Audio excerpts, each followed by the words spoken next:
So at different times in the market, there's always a way to look at it. And what I want to do is talk to you about how the market moves and how things currently look, whether you're a seller or a buyer.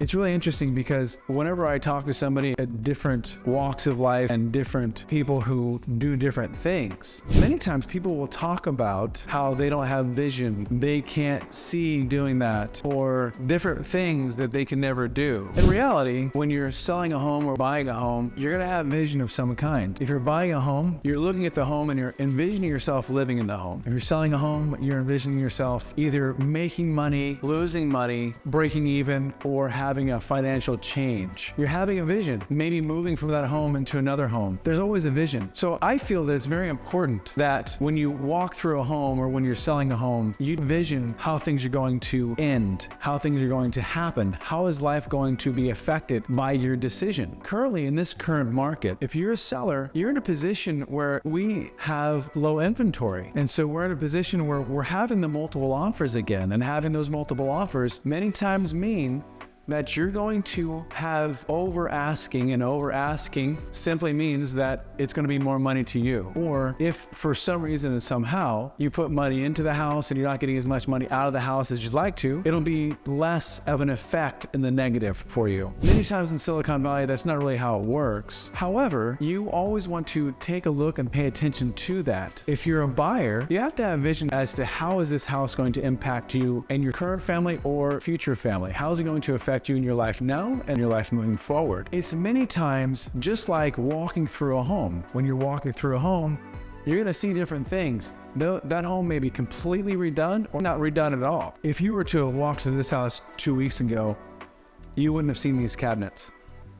Now you walk in and you see these cabinets. These cabinets are gorgeous. Many times when we're working on a home and when we're doing a project, things like the hardware is something that comes up a lot. For me, when I look at the hardware and when I look at how are we going to do the finishes in this home, how are these things going to come together? I have a color specialist that I bring in, and she is part of the design team. She knows exactly what color something should be. Many times she will have the vision for it because it's the way that she looks at things. Doing things like sconces on a wall, I can maybe think, okay, you know what, that would look nice. But when she does the final plan and she puts the sconces in the layout, my first thought is, wow, that's going to look so incredible. When you look at this wall here, this wall is beautiful backsplash. And this wall has beautiful tiles. There's different ways that I would have looked at them and thought, we can do this or we can do that. But then you have to think, does it need to be a flat color? Does it need to be semi-gloss? These different things and different nuances that go into how this home is going to look and how the home is going to feel. The color of these shelves. This is something that comes into question as well. What color do we make the shelves? Do we put a backsplash here? Do we not put a backsplash here? Do we make this look like a separate part of the kitchen? When we start the project, how does this wall need to look? Do we redesign this wall? Do we take this wall out? This wall was just solid cabinets.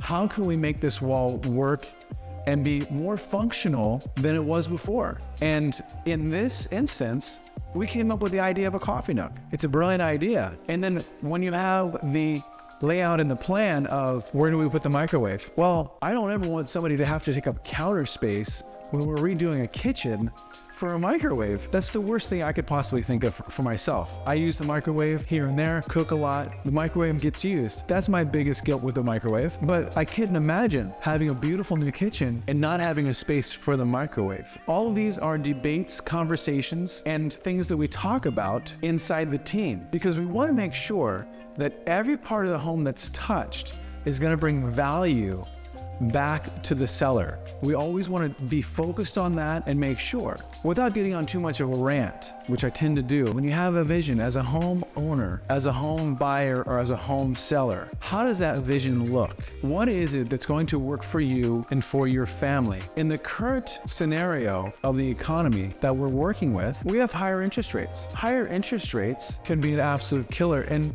it does lower the budget for a lot of people. Well, it's made an adjustment in the home prices as well. Silicon Valley, when interest rates are low and interest rates are gonna come back down, Silicon Valley tends to always have multiple offers. We tend to be in a multiple offer area, and historically that's just how it goes, and we're getting back into that scenario again. So how does this look for a buyer? The interest rate's going to be higher. So an interest rate is going to affect your monthly payments. That's the whole purpose of the interest rate and of the loan, and that's going to be the base step, is how much can I afford with the interest rate that I have. There's different ways to get that interest rate down.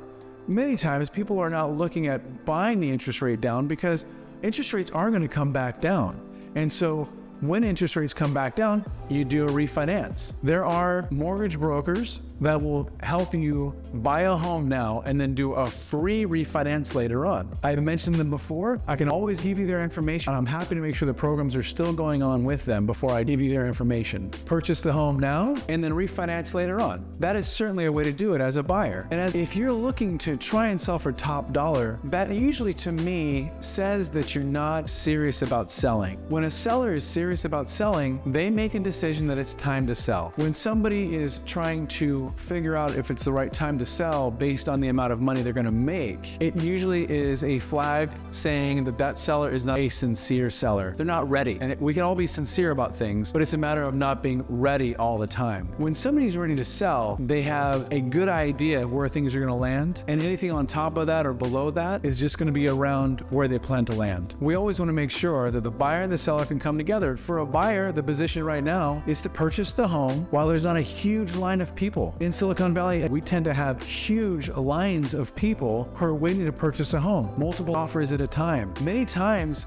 when we have 10 and 12 offers at a time, that's a pretty normal market for us. Right now, we have 4 or 5 offers at a time. Sometimes we are getting back into those 20 offers at a time, but it really depends on the area. So as a buyer, purchase the home, and when interest rates come back down, if we see another historic low of interest rates, then you refinance into another historical low interest rate. As a seller, it's time to sell if that makes the most sense for you. Maybe it's not the right time to sell. And if you're looking to sell the home, it's going to be the right time. You will come up with the right idea of the value that's going to land on. Sometimes it's going to be a little more, sometimes it's going to be less. But as a seller, you're gonna have a good idea going into it as to what to expect. Unless the market is completely hokey, then we talk about it and we see what's gonna work out best for you. What is the vision? Is the home going to be an investment long-term? You rent the home out. You purchase the home for one of your children, for a family member, and you have a different way of working things out there with them. When people look at purchasing a home, many times the idea of an investment doesn't always come up, but most specifically in Silicon Valley, purchasing a home is the biggest investment that you will make, and selling a home is the catapult for you to make other purchases in order to retire or to downsize. Many different ways of looking at things. And so when you have the idea of purchasing a home, how is this home going to look in the future? The investment of the home is one thing that people don't think about. And it doesn't have to be that you're purchasing the home in order to rent the home out. It's not that type of investment. Many times people are purchasing the home to live in. And when they purchase the home to live in, over an amount of time, that home is then going to give them a return so they can either pass it down, or they have the ability to sell it and downsize, or they can sell it and they can purchase stocks. There's always something different that people can do with the sale of a home, specifically in Silicon Valley. So when you think about purchasing a home or we think about selling the home, I want you to think of the vision that you have. How does that vision look? You don't have to be an artist to have vision. Sometimes you have to be a financial advisor. Sometimes you have to be a realtor. Sometimes it does fall back to being an artist. However, you don't have to be an artist to have a vision for where you want to get in life. And real estate is one of those things that really helps you to get to that next step. Hope you're having a great day. I'm always here and happy to help.